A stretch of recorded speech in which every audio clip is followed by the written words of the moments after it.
All right, as we speak, the Secretary of State, Mike Pompeo, is in the air with 3 released American hostages who are on their way back, thankfully, to the United States after spending months inside hard labor prison camps across North Korea.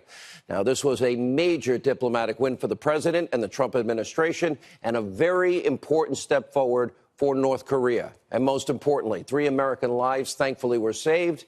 Now, President Trump's historic summit with Kim Jong-un is now moving forward as planned. Take a look. I appreciate Kim Jong-un doing this and allowing them to go. We've picked a time, we've picked a place for the meeting, or summit, as you like to call it. And I think it'll be very successful. But as I always say, who knows? Who knows what's going to happen? But it's going to be a very important event. Again, I think this is something that nobody thought was going to happen for years or more. Where's the summit going to take place? We're going to announce that in 3 days, Jim. Within 3 days. Within 3 days? We're just working arrangements. But will it be the DMZ? It will not be there. No. Do you deserve the Nobel Prize, do you think? Everyone thinks so, but I would never say it. You know what I want to do? I want to get it finished. The prize I want is victory for the world, not for even here. I want victory for the world, because that's what we're talking about. So that's the only prize I want. A date has now been set for this upcoming meeting between Trump and Kim Jong-un, and we'll let you know all the details as we get them. Let me be clear. This diplomatic progress, it is no accident. When President Trump took the reins from Barack Obama, well, little rocket man was launching his ballistic missiles over Japan. He was threatening Guam, threatening the rest of the world, and, of course, testing nuclear weapons left and right, and, of course, ballistic missiles. Now, all of these aggressive tactics have ended, at least for the moment. This thanks to the hard work, the negotiating skills of the president and his brand new Secretary of State, Mike Pompeo.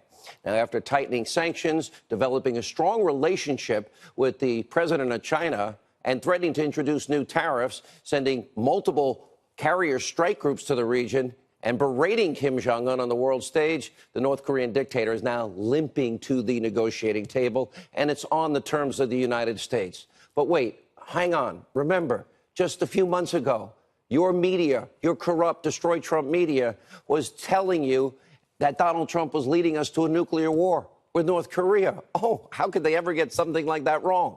Typical. Take a look. The idea of a nuclear showdown with North Korea keeps you up at night? I would recommend deleting your Twitter app. He is not merely being cavalier with a threat about nuclear war. He's being cavalier in a way that makes him seem demented. These are the messages from a person who is not well, from a leader who is not fit for office. President Trump is goading Kim Jong-un to test a nuclear missile again, to prove its reliability, to show him wrong. And fundamentally, I think it comes across as 2 kindergarteners who are jostling each other, except that each has nuclear weapons. Well, here's what... Too late after 100,000 Americans die. After a nuclear holocaust. Or after 1 million die in Seattle. And that's where we are. This is not an exaggeration. Trump's comments about nuclear weapons have experts worried he could literally inadvertently trigger a catastrophe. Yeah, that typical media barrage didn't end well or age well. So I wonder if the mainstream media, are they going to apologize for their hysterical coverage, just like their phony Russian coverage, just like everything else they get wrong? Now, it's unlikely, because just yesterday, yes, the New York Times, the paper of record, they actually slammed Secretary of State Mike Pompeo because he was absent during President Trump's Iran nuclear deal announcement.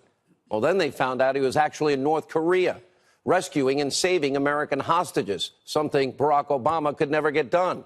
Now, Trump responded just 2 hours ago on Twitter. He wrote, "The failing New York Times criticized the Secretary of State, Pompeo, for being AWOL, missing, when in fact he was flying to North Korea. Fake news so bad."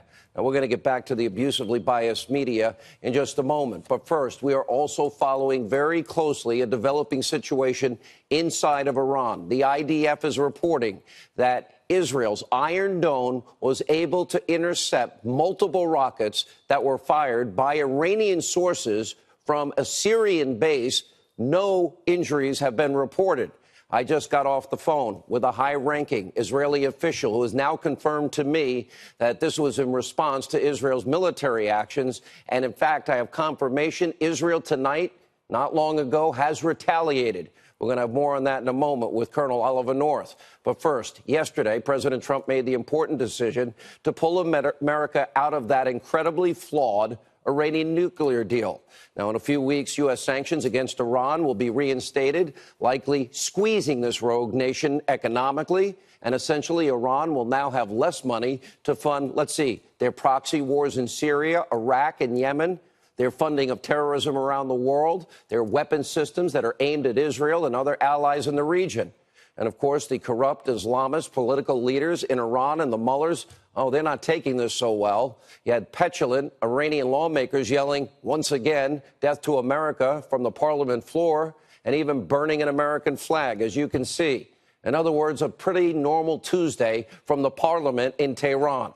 Now, meanwhile, Iran's supreme leader went on a totally unhinged Twitter rant saying the U.S. president's shallow, ludicrous behavior wasn't unexpected. The same behavior existed in previous U.S. presidents, yet the Iranian nation is persistent while former U.S. presidents passed away and the Islamic Republic of Iran is still standing. This man's corpse will also be worm food while the Islamic Republic stands strong. This is coming from a man, President Obama. Think about this. Trusted and handed over $150 billion to. And a promise he got back, well, we're not going to build nukes, but he got to continue to spin those centrifuges. Now, naturally, the mullahs of Iran are also threatening to ramp up their uranium enrichment program. President Trump is not bowing down to these empty threats. Let's take a look. What are you going to do if Iran starts up their nuclear program again? Iran will find out. They're going to find out. I don't think they should do that. I would advise Iran not to start their nuclear program. I would advise them very strongly. If they do, there will be very severe consequence. Okay?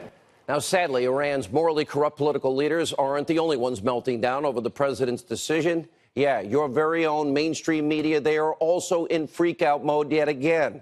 I guess they didn't learn from their North Korean coverage. Take a look. A decision by the president that some say marks the United States' biggest self-inflicted foreign policy wound since the Iraq War. What we heard was not foreign policy, it was vandalism. Doesn't this give Iran a propaganda win? Of course. I guess the good news here is that John Bolton is finally getting the war he's always wanted. It reinforces the notion that we are something of a rogue country, that we don't honor or live up to our international commitments. Is he just keeping a campaign promise here? Do we know what he pulled out of? Does he know what he pulled out? The totality of this president's behavior and decisions does lead me to question why he does anything and whether or not it's to deflect from something else. I don't think he has the moral compass to make a decision based on our own national security. It's almost like I can't believe anything he does because it seems to be based on a personal antagonism to Obama and a jealousy. Every night now we get more and more evidence. Journalism in this country is dead and buried. I told you in 2007 and 2008. Now this brand new Iran hysteria is only the latest example proving our point. Now let's turn to some important news. Now the president's pick to head the CIA, Gina Haspel. She testified powerfully today before the Senate Intelligence Committee as her confirmation process is now underway. As I have said many times on this program, that woman, Ms. Haspel, is an American patriot and hero. Her work in the CIA after 9/11 saved countless of American lives. It brought terrorists to justice. Still, you have some Democrats attacking Haspel for supporting legal programs that they claim now were too tough on jihadists, on terrorists, forcing Haspel to defend her incredible track record. Take a look at this outrage. I would really like to have on the record whether you ever called for the program to be continued, which it sure sounds to me like your answer suggested. You said, well, we were doing our job. It ought to be continued.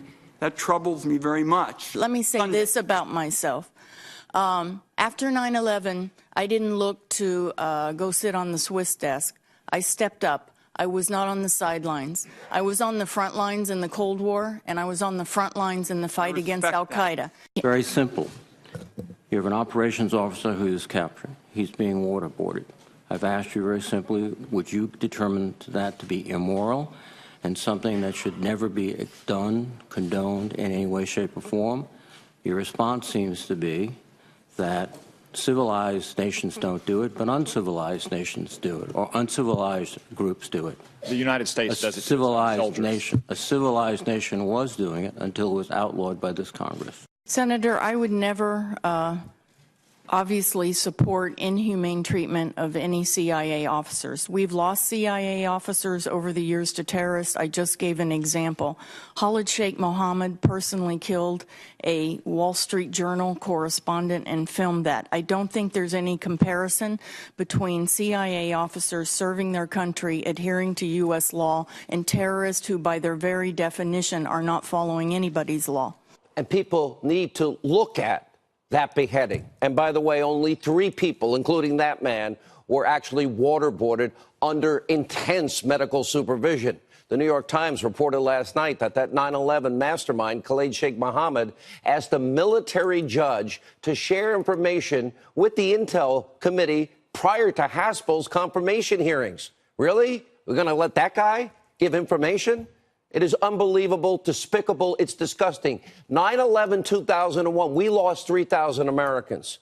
Now, today, Senate Democrats slammed the CIA's interrogation tactics against KSM, but Haspel provided very important context about this terrorist. I hope people remember. Take a look. Khalid Sheikh Mohammed was the architect and mastermind of the 9/11 attacks. His nephew, Ramzi Youssef, was behind the 93 attack on the World Trade Center, and Khalid Sheikh Mohammed financed that operation. He also was behind the infamous Bojinka plot in the Philippines. Tragically, he was the individual who personally killed a Wall Street Journal American correspondent and filmed that heinous act. He also, after 9/11, carried out an attack on a synagogue in Tunisia, and he had other attacks planned. We were able to warn allies about a planned attack, for example, on Heathrow Airport. You want to see the most evil, despicable act besides 9/11? Go video the beheading of that reporter of which she's referring to. Now, remember, former top CIA official Jose Rodriguez, he's been on this program many times, and back in 2014, he reminded us that the interrogation program against KSM, one of 3 people waterboarded, it actually led our intelligence officials to the career of Osama bin Laden, which led us to Osama bin Laden. Take a look. So, in other words, you're saying that the accusation that these enhanced interrogation techniques were used beyond what had already been disclosed, you're saying is false, number one, and that in spite of their suggestion that they were not successful, you're saying that, in fact, that's not true. You were there. It was successful. It was very successful, and for those of us who were there, it is just amazing that they could have come to this conclusion. Those of us who read the intelligence coming out of our black sites every morning and who acted on that intelligence know the value, and basically it led to the destruction of the organization. It was successful. They were there. Jose Rodriguez, Gina Haspel, thank you for your service to your country.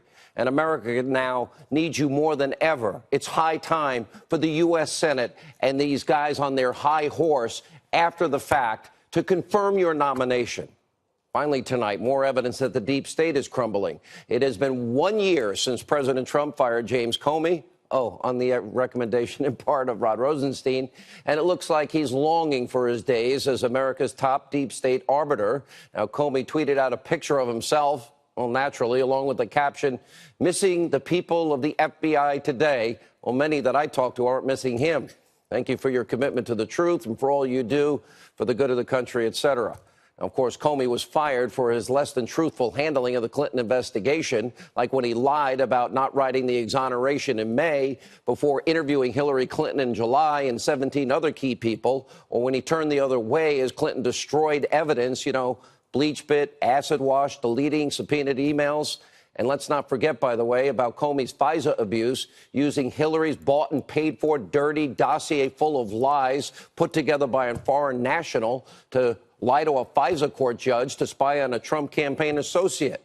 And we could go on, but you've heard it before. We don't have all night. Instead, we do have some good news to bring you tonight from the ongoing obstruction in the Department of Justice. Fox News is reporting that the House chairman of the House Intel Committee, Chairman Nunes and Chairman Gowdy, they have now been invited by the Deputy Attorney General, Rod Rosenstein, to the DOJ for a briefing about the latest request from Chairman Nunes regarding the Russia investigation. This, of course, came after a call between the White House Chief of Staff, John Kelly, and the Justice Department and their officials. Unfortunately, this briefing will be, of course, classified, but maybe, finally, after subpoena, after subpoena, after redaction, after slow walking, maybe the sign that the DOJ cooperation could be improving. I guess the threat of contempt of Congress, well, maybe that had an impact, too. They have been slow walking thousands of subpoenaed documents of Congress. They have been putting in heavily redacted comments. They've been claiming national security is at risk when, in fact, it's been proven at times not to be at risk. We asked the question on this program, Rod Rosenstein, what does the Department of Justice have to hide?